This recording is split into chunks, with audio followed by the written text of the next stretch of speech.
When we're investing, what is the objective? The objective is not necessarily to make pure returns. It is to have the most money in our pocket at the end of the day. So, well, what does that mean? That means we have to inherently consider the after-tax, after-fees returns. The thing is that the types of income that you have could be taxed totally differently depending on where you are in the world and what your situation is. We need to consider a few things. Number one, we need to think quite a bit about the idea of the character of the income. And loosely speaking, we have essentially three types of character of income.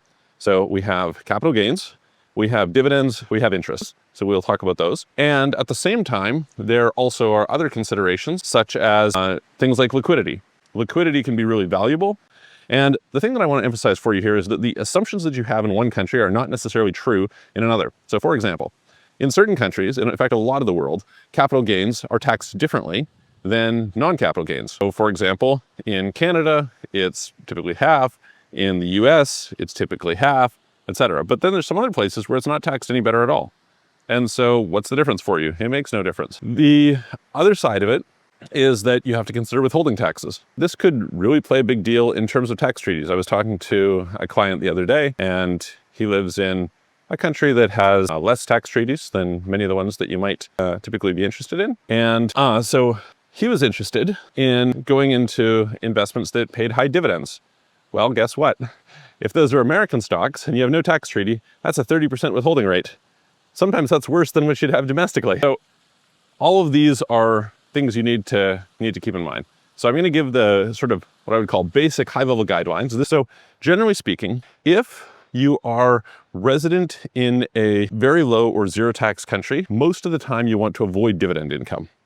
The reason is dividends are very frequently subject to withholding. Most of the time, a huge share of people's dividend-paying stocks will be places like the US and other kind of comparable places where those dividends will be subject to a meaningful withholding.